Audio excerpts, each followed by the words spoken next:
Hey, welcome to our video on the skeletal system, where we're going to talk about all four components of it: cartilage, tendons, ligaments, and bone. Although we're probably going to spend the most amount of time on bone. So we'll knock out these three first, and then we'll spend the rest of the time talking about bone. So overall, your skeletal system has a bunch of functions. It is, of course, going to be for support, supporting body organs, supporting body weight. It is, of course, going to give you structure to your skull, to all your cavities, to your limbs. It is going to be involved in storage. And because it has bone marrow, yellow bone marrow in fact, it is storing energy. But that's not the only type of storage that bone is doing. So let's add another storage here. So we know bone is hard, and it's hard because it is mineralized. And those minerals not only are giving bone its hardness, they're also being stored for use in case of need. And so we're storing calcium, that's one of the big ones. Calcium and phosphorus is another important one. Of course, the P here stands for protection, because our skull is protecting our brain, our vertebrae are protecting our spinal cord, our ribs and sternum are protecting our heart and lungs. And the M is for movement, because muscles pull on bones to create movement. Muscles got to have levers to pull on, and bones act as those levers. And the H is the one that probably is the easiest to remember. I'm sort of kidding here. The H stands for hematopoiesis. Hematopoiesis is the making of blood cells. Poiesis means making or synthesis. Hemato means blood. So hematopoiesis, we are making blood cells. So those are some big functions of my skeletal system and my bones. But before we get to bones, let's talk about cartilage, ligaments, and tendons. Cartilage is a strong yet flexible supportive tissue. It is primarily going to consist of chondrocytes within a collagenous extracellular matrix. Here we see some cartilage at the end of a pair of long bones. This looks like a finger joint right here. And we got some cartilage supporting the ends of the long bones. Now here I see the histology of some cartilage. I see some chondrocytes, lovely nuclei of chondrocytes, and I see the chondrocytes are hanging out in these little spaces. Each little space is called a lacuna. Then in between the lacunae, we have the collagenous extracellular matrix. Now there are three basic types of cartilage. There is hyaline cartilage, which is our most common. There is elastic cartilage, which, like its name suggests, can stretch and recoil. And then there is fibrocartilage, which is the strongest of the three. Now, hyaline cartilage, as I said a moment ago, is the most common. It is rich in collagen. It's got a lot of water in it too, and that collagen plus water makes it strong, yet flexible and squishable. Basic locations: there is bronchial cartilage, laryngeal, articular, nasal, costal, epiphyseal plate, and tracheal. So these are all the places where I find hyaline cartilage. My mnemonic device is the word blanket, but I spell it with a C, not with a K. So let's look at some of these hyaline cartilage locations. So this is articular cartilage. Articular means at a joint. So articular cartilage. Whoops. I didn't want to get rid of that. There it is. Articular cartilage means at a joint. So articular means joint. There we go. And so we find this cartilage at movable joints, okay? Cushioning the ends of bones. I also find this cartilage in my larynx, my voice box. Here's the Adam's apple right here. I find this cartilage in my trachea, my windpipe. I find this cartilage in my big airways, my bronchi. So we have bronchial cartilage. And the cartilage in all three of these places helps keep these airways open, which of course is really important. Where else do we see this cartilage? Well, I see it in the nose. So the external nose has a good amount of cartilage in it, nice and flexible and squishable. I see costal cartilage.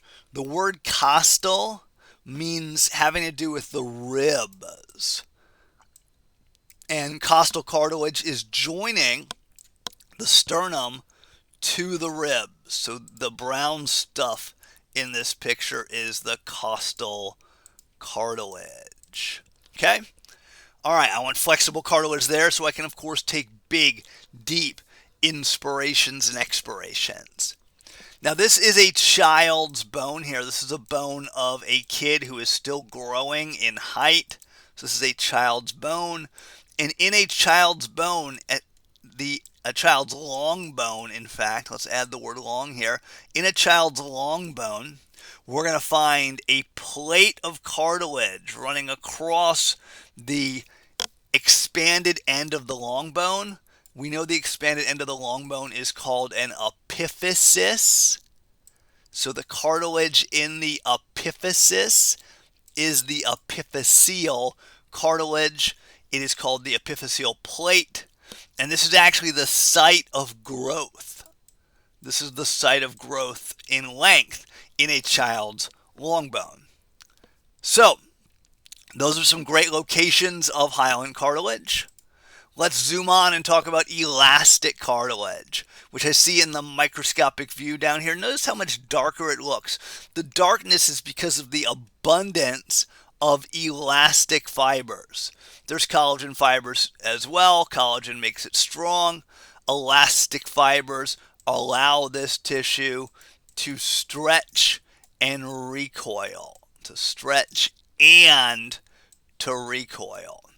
Now I'm going to notice that elastic cartilage starts with an E, and my two major locations also start with the letter E. The ears, in particular, we are talking about the external ears. External ears, the part you can see, the part you could grab and bend with your hand. Those external ears are also called your pinnae, also known as your auricles. Now, the other place, the other E word, where we have elastic cartilage is the epiglottis. We'll take a look at that location in a moment. Here is an auricle, or a pinna, or an external ear. And the major type of cartilage in here that we're going to find is, as you can tell, when you bend it and it pops back, there is elastic cartilage in here. Got bad news for you. We're not going to learn all these ear anatomy words. So sorry about that. The other E location of elastic cartilage is in the epiglottis. So this is the epiglottis. The epiglottis is basically like the lid of the larynx. So the epiglottis, I like to think of it as the lid of the larynx. And when you swallow food or drink, the epiglottis is going to go down. So the epiglottis is going to go from this elevated position here to a position going more horizontal. And that closes off your airway. So whatever food and drink you're drinking, if you're drinking something orange, the food and drink can then go down your esophagus because this passageway is closed. And of course, when we bend this epiglottis down, we need it to snap back up. All right, so those are my locations of my elastic cartilage. My final type of cartilage is fibrocartilage. And fibrocartilage is very rich in collagen, different type of collagen, which makes it very strong. The chondrocytes are more in a row. The fibers are more in a row, which makes it very strong.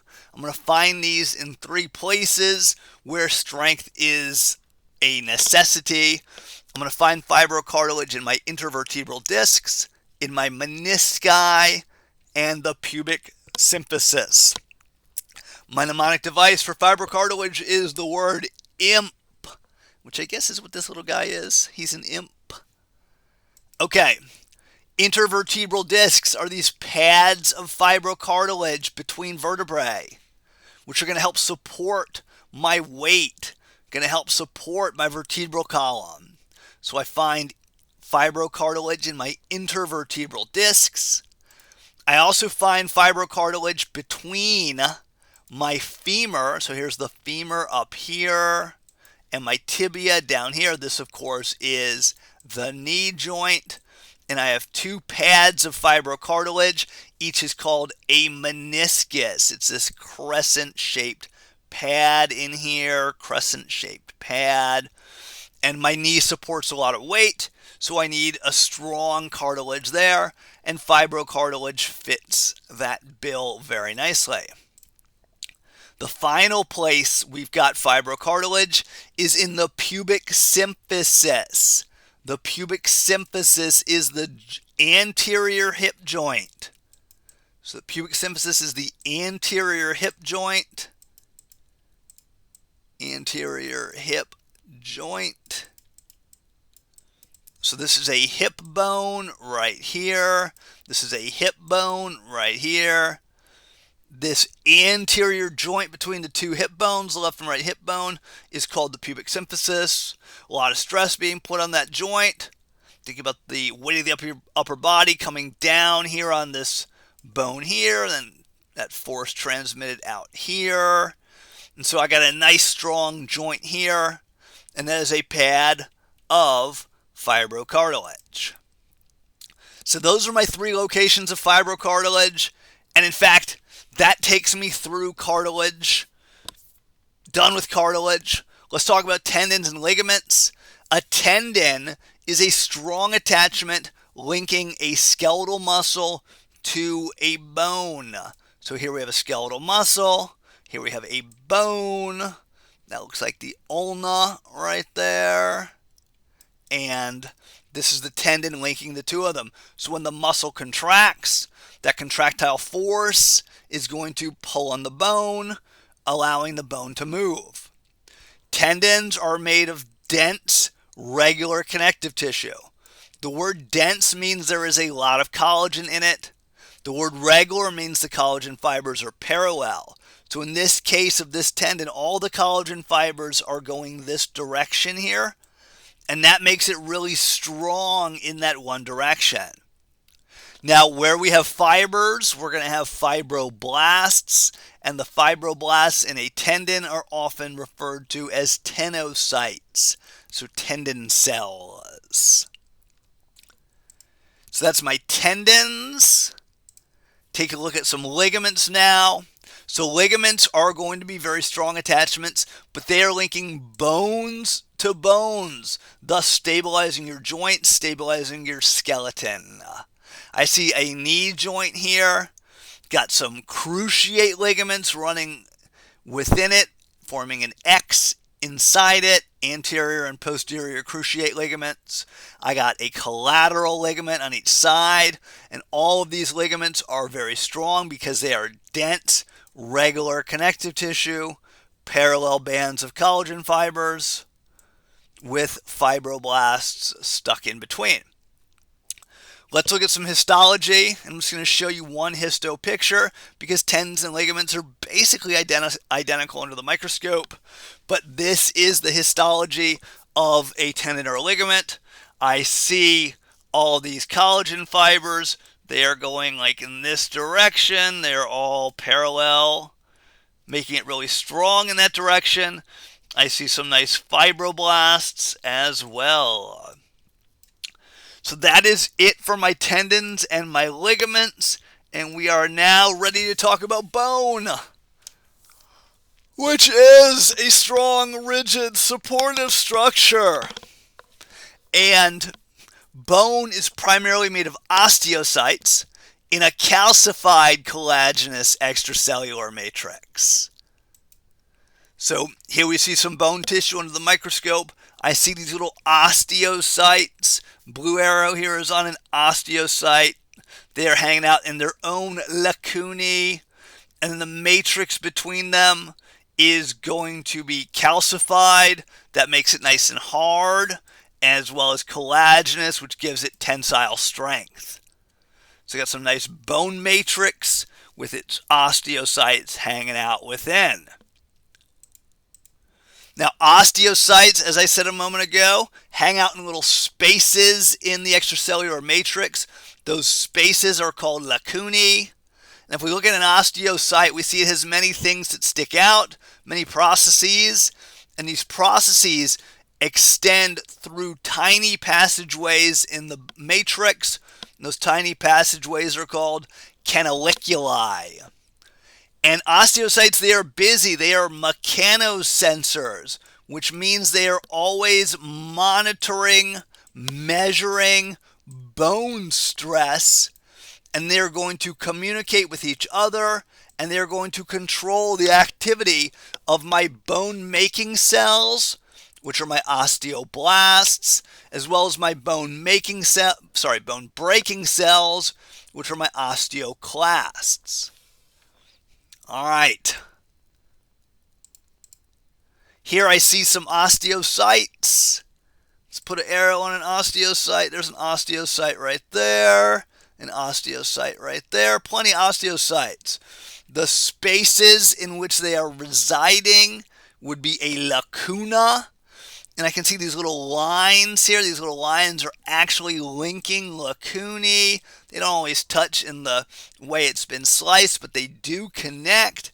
And these lines are called canaliculi. And it's like the osteocyte has little arms and legs that go through the canaliculi. We also see some canaliculi going over to this big central canal here, where we find blood vessels, allowing these osteocytes to get nutrients. Then they can pass the nutrients information to other osteocytes, and they can exchange wastes and signals, all sorts of good stuff. All right. We are moving right along. We got the histology of some bone here. So I'm going to see my lacunae. So let's put a little dot in a lacuna right there, another lacuna. These are empty lacunae in this microscopic view, but we can see the lacunae, and we know osteocytes would be in there. And we can also see just the myriad canaliculi. Like, look at all the canaliculi extending from that one lacuna. All the little lines coming out, allowing communication and exchange between osteocytes. Fantastic. We're moving at a good pace here. Let's talk about our other two bone cells. We got our osteoblasts. Osteoblasts are the bone makers. And what they're actually making is the matrix, the extracellular matrix of the bone. They make a lot of collagen. That collagen becomes mineralized. It becomes calcified, in other words. And osteoblasts, once they are surrounded by matrix, so once they're surrounded by matrix, they actually become osteocytes. So don't forget that little fact there. Here we have an osteoclast, this big guy right here. Big multinucleated, so I see 4 nuclei in him. Big multinucleated cell. Osteoclast means bone breaker, and they're digesting. Another word for that is resorbing the bone extracellular matrix. They're breaking down the collagen, dissolving the minerals, and they're putting these materials back into the bloodstream where the body can reuse them in different places, different ways. All right, so we know we got cells that make bone matrix. Those are my osteoblasts. And cells that break down bone matrix. Those are my osteoclasts. Let's talk about bone matrix. Okay, it is in between my osteocytes, in between my bone cells. So it is intercellular. It forms most of my bone's mass. That's not surprising that the mineralized part makes up most of the mass, the weight of the bone. We know bone matrix is made by osteoblasts. It has 2 parts. It has an organic part, that's the collagen and other proteins, and that resists tension. Then there's the inorganic part, which is the mineral part. So the primary mineral we're going to find in bone matrix is this guy up here. You should definitely memorize this chemical structure. I'm actually kidding, don't memorize that chemical structure, but know that it is called hydroxyapatite. I have calcium and phosphate in it, and it's going to make bone nice and hard, and that hardness resists compression. So collagen is good for resisting tension. The hydroxyapatite, the mineralized portion, is good for resisting compression. And of course, the hardness is great for what other function? The hardness is great for protection. Bum, bum, bum. Okay. Here I see some nice bone matrix. The pinkness of it in this histological preparation is reflective of the large amounts of collagen in it. And I see some beautiful osteocytes hanging out in their lacunae as well. All right, quick question for you here. What has happened to this bone? This is a fibula. This is a lower leg bone. Under normal situations, you should not be able to tie it into an overhand knot.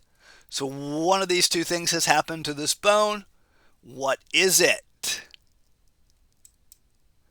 All right, here I see all three of my major bone cells. I got my osteocytes in their lacunae with their canaliculi. I got some osteoblasts hanging out ready to make more bone matrix. I got an osteoclast ready to break that bone matrix down. So those are my three major bone cells. All right, let's talk a bit about bone tissue. So there are two major types of bone tissue. There is compact bone, which is always on the outsides. This is compact bone right here. It looks solid to the naked eye, although it has microscopic spaces. And then on the interior, so compact on the exterior, on the interior we got spongy bone.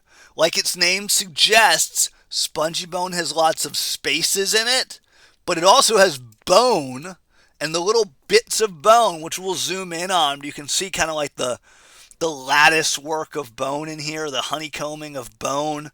The bone bits in spongy bone are known as trabeculae,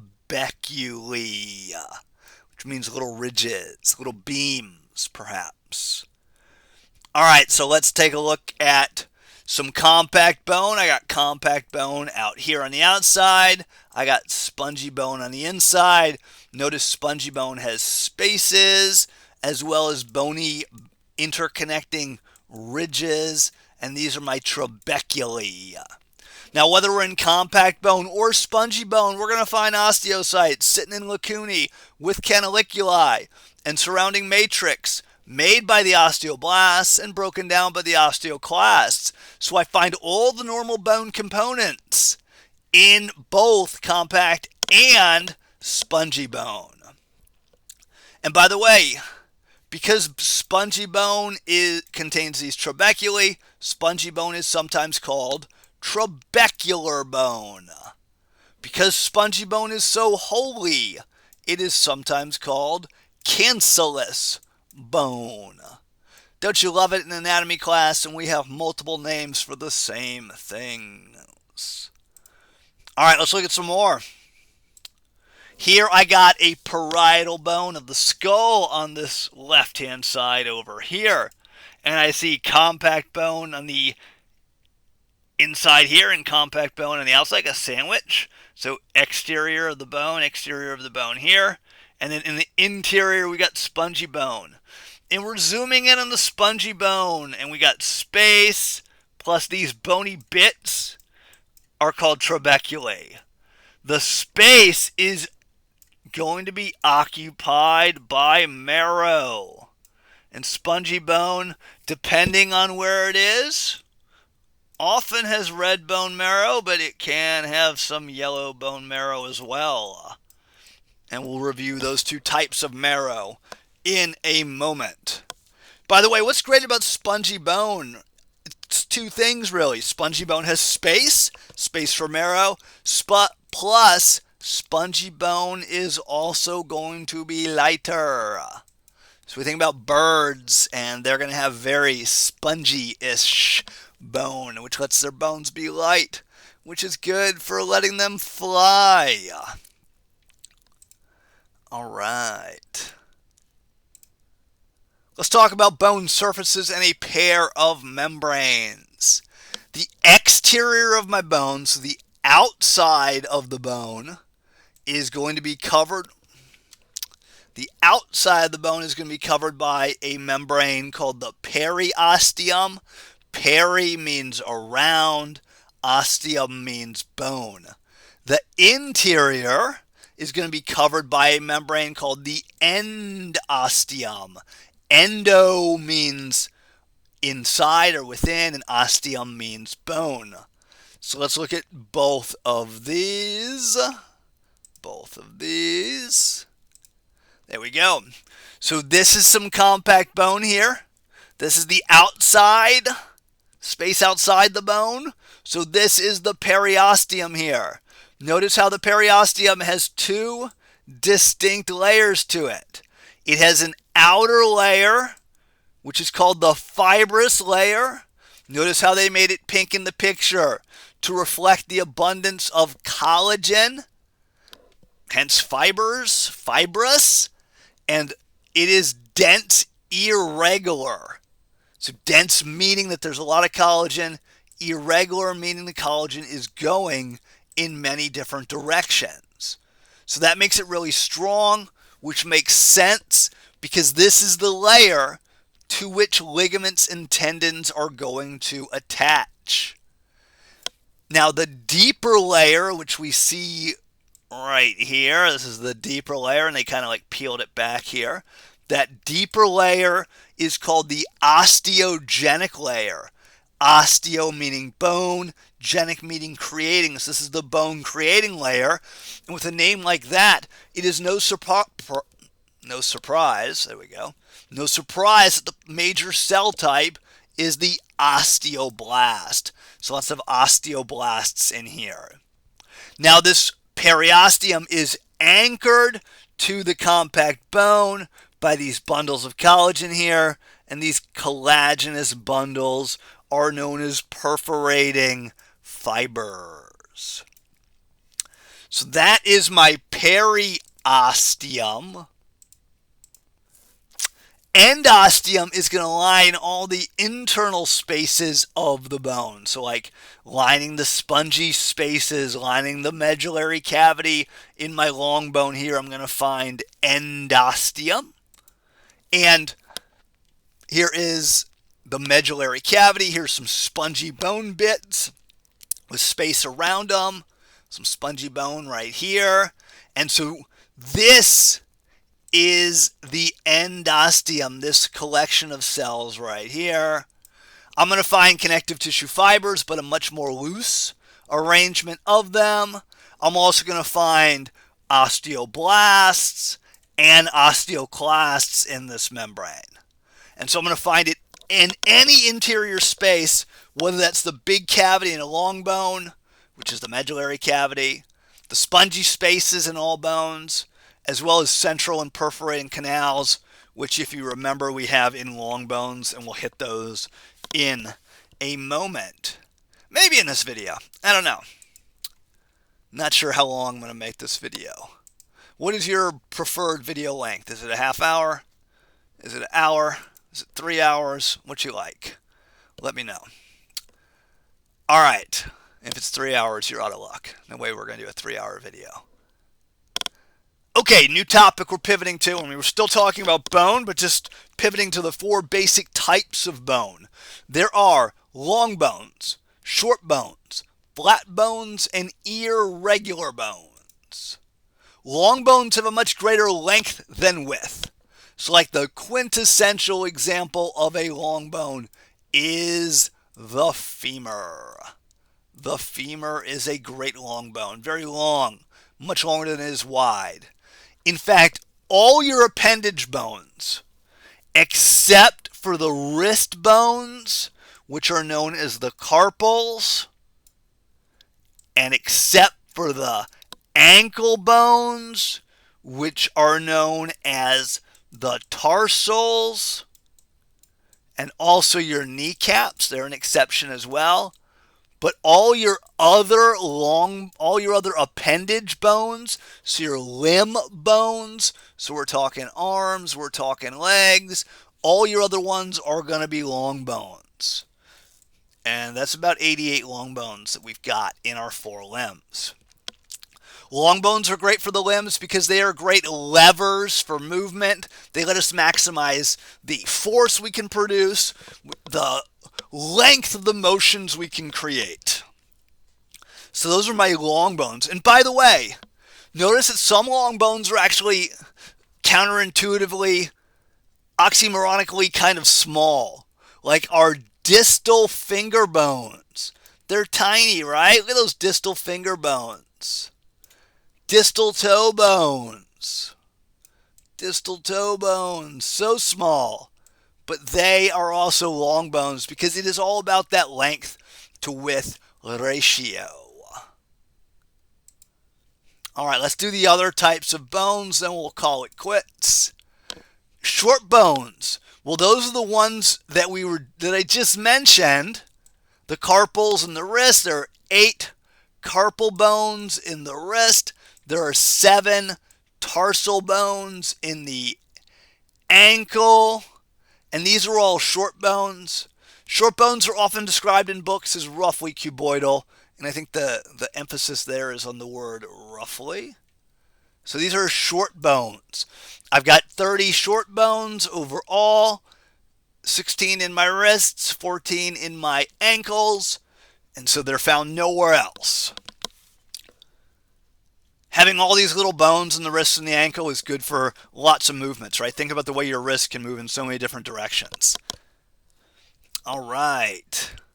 Let's talk about 2 more bone types. Next up, flat bones. Flat bones are thin. They're often flat. Hey, no surprise. They're often curvy. So many skull bones, lots of skull bones are flat bones.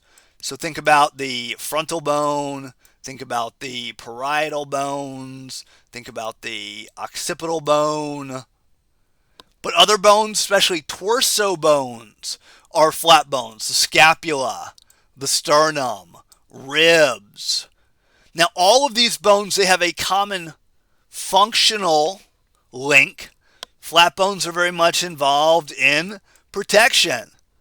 The flat bones of your skull are protecting your brain.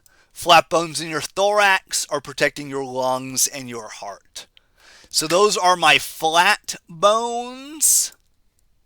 Let's look at irregular bones for a moment. Irregular bones are ones that don't fit the categories that we just did. So, like here's a sphenoid bone, which is a skull bone. It's irregular. Sphenoid. I can't even spell sphenoid. I'm going to try again. Sphenoid. There we go. Look at that penmanship too. Much better. So sphenoid bone is an irregular bone. Vertebrae are irregular as well. This is a lumbar vertebra. Hip bones are irregular bones too. Some other skull bones are irregular bones as well. Okay, so with that, we will end this first video on the skeletal system. We will pick up in the next one with the long bone structure, talking about how long bones look. So I will see you in that video. Bye-bye.